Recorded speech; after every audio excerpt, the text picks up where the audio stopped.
단순히 한국이 인터넷이 빠르고 삼성이나 LG와 같은 세계적인 스마트폰을 만드는 기업이 있어서 스마트폰 강국이라고 불리는 건 아닙니다. 그만큼 선진화된 기술들을 통해 다른 나라에서는 경험할 수 없는 편리함을 느낄 수 있고 그것들이 일상생활을 발전시키는 데 쓰이고 있기 때문입니다. 오늘 알려드릴 주제 역시 이와 관련된 내용인데요. 도대체 어떤 어플이기에 외국인들이 이런 반응까지 보여주고 있는지 자세히 알아보도록 하겠습니다. 외국인들이 한국인이 사용하는 어플리케이션 하나를 보고 국민 한 명이 나라를 바꿀 수 있는 유일한 선진국이라고까지 표현한 이것은 바로 서울 스마트 불편신고 앱입니다. 서울시뿐만 아니라 다양한 지자체에서도 점점 사용을 확대하고 있는 국민 신고 어플입니다.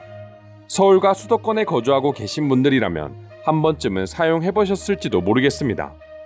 길거리를 지나가다 튀어나온 보도블럭이나 전구가 나간 가로등, 그리고 통행이나 운전 등 기타 시민의 생활에 불편한 것들이 보이면 어플 하나로 바로 신고가 가능하도록 되어진 시스템입니다.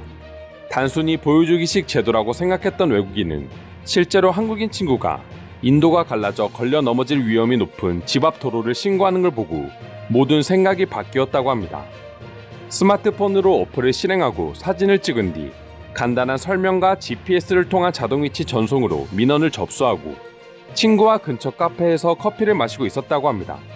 하지만 불과 1시간 만에 관할 직원들이 나와 도로를 재정비하고 민원 처리 완료 알람까지 상세하게 오는 걸 보고 무슨 이런 나라가 있지 라는 생각마저 들었다고 합니다.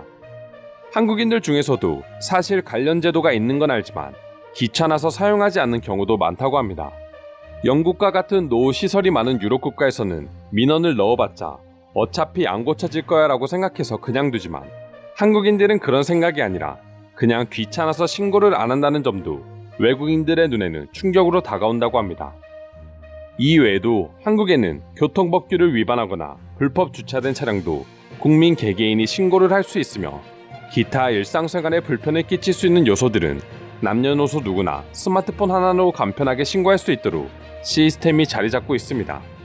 영국이나 이탈리아, 독일 등 유럽 국가를 가보신 분들이라면 느끼겠지만 우리가 생각하는 것과는 정반대로 매우 낙후되어 있는 곳도 많고 인도나 가로등처럼 일반적인 시설들이 한국보다 훨씬 낙후되어 있다는 걸 알 수 있습니다.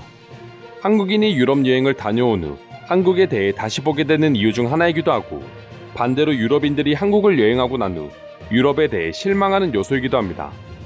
그럼 해당 어플리케이션에 대해 외국인들은 어떤 반응을 보여주고 있는지 자세히 알아보도록 하겠습니다. 이런 기사를 볼 때마다 왜 한국인들은 한국을 선진국이라고 인정하지 않는지 도무지 모르겠다. 런던에 죽어가는 가로등과 지하철을 봐야지만 한국을 진정으로 인정할 수 있을까? 나는 한국이 너무 좋은 게 이런 제도를 외국인도 차별 없이 이용할 수 있다는 것이다. 그만큼 한국어 공부를 해야 되는 건 당연한 거지만 외국인이 한국의 불편한 것들을 바꿀 수 있다는 게 얼마나 대단한 일인가.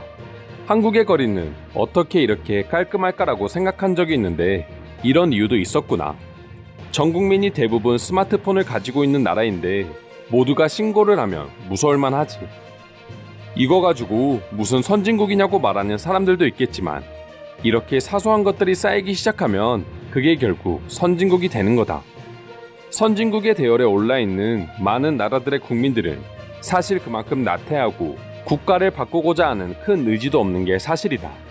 한국처럼 불만 신고 어플이 있어도 자기가 정말 큰 피해를 입은 게 아니라면 아무도 관심을 가지지 않을 거라는 뜻이다.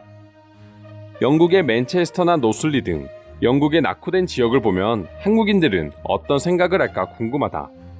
그들이 생각하는 맨체스터와 런던 등은 화려한 축구 도시이자 꼭 한번 방문해보고 싶은 유럽의 도시로 뽑힌다고 해. 맨체스터는 박지성, 런던은 손흥민 때문에 그들은 엄청난 규모의 축구 경기장만 보고 영국을 평가하는 것 같기도 하다. 하지만 축구장을 나오자마자 마주할 수 있는 낙후된 영국은 그들에게 실망감을 안겨주기 완벽한 모습이다. 영국 낙후 지역의 대부분은 도시 지역에 있다. 한국으로 치면 서울의 대부분의 낙후 지역이 모여 있다는 뜻이다. 영국 정부는 도대체 뭘 하고 있길래 한국과는 완전 반대의 길을 가고 있는 걸까?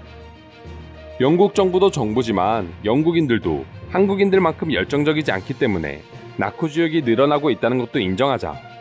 한국인 만큼 국가에 대한 열정을 보여줬다며 지금 나쿠 지역의 50%는 개발되었을 거야.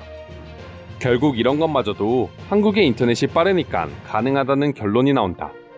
인터넷이 느린 다른 국가에서는 신고하다가 버퍼링이 화가 나 그 어플을 신고해버릴 거다. 관련 뉴스를 조금 찾아보니까 내 예상과는 반대로 한국인들은 해당 어플에 대해 불만도 많아 보여. 하지만 완벽하지 못하더라도 이런 시스템이 있다는 것 자체가 부러운 건 어쩔 수 없어.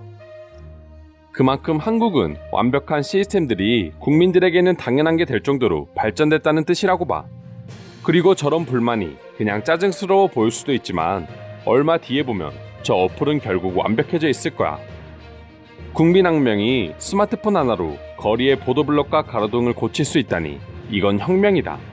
도대체 한국은 몇십 년이나 앞서가는 나라인지 이제 가늠도 안 된다. 유럽의 거친 포장도로를 보면서 한국의 정돈된 보도블럭을 비난하는 사람도 있다. 유럽은 전통도 간직하고 비가 올 때 흡수를 빠르게 할 수 있다는 장점도 가지고 있다고 말이다. 하지만 한국은 이미 물이 흡수되는 보도블럭을 만들어 사용하고 있다는 거 모른다. 그놈의 고전의 아름다움을 보존하다가 그냥 다시 고전으로 돌아가겠다. 집 앞에 어두컴컴한 골목길 가로등만이라도 제발 고장 안 나 있는 걸 보는 게 내 소원이다. 그러고 보니 한국에서 1년 넘게 사는 동안 고장난 가로등을 본 적이 한 번도 없다. 신고를 하기 전에 이미 다 고쳐져 있기도 하고 고장나지 않은 좋은 부품을 쓰는 것 같기도 하고 아무튼 한국에서 깜빡이며 공포스러운 분위기를 연출하는 가로등은 찾아보기 힘들 거야. 어차피 유럽에서는 이런 시스템을 적용해봤자 공무원들은 쳐다도 보지 않을 거다. 본다고 해도 수리까지 아마 3달 정도는 걸릴 거고 자연스럽게 유럽인들은 스마트폰에서 해당 어플을 삭제하고 있을 거야. 영국의 공무원들은 직접 찾아가도 몇 시간이 걸리는 마당에 얼굴도 마주하지 않고 스마트폰으로 들어오는 신고는 확인하지도 않을 게 확실하다. 그 시간에 그냥 내가 망치를 들고 보도블록을 두드리고 있는 게 더 빠를 거다. 분명 한국인들도 이런 나라가 없다는 걸 스스로 알고 있겠지. 겉으로 티내지 않을 뿐. 만약 정말 모른다면 그들의 욕심은 밑도 끝도 없다고 밖에 말할 수 없다. 이 정도면 한국인들이 스마트폰으로 할 수 있는 국가를 위한 일들이 영국 공무원들이 하는 일보다 훨씬 많아 보인다. 그냥 한국인들에게 영국의 문제점을 어플로 말해달라고 하면 그게 더 최상의 결과를 낼 수도 있겠어. 이상으로 한국의 불편신고 어플을 보고 느낀 외국인들의 반응 살펴보았습니다. 시스템도 중요하지만 국민들이 적극적으로 이런 제도를 잘 이용한다면 조금 더 도시가 깔끔해지지 않을까 생각해봅니다. 오늘도 끝까지 영상 시청해주셔서 감사드리며 여러분들의 구독과 좋아요는 영상 제작에 큰 힘이 됩니다. 이상 종크TV였습니다.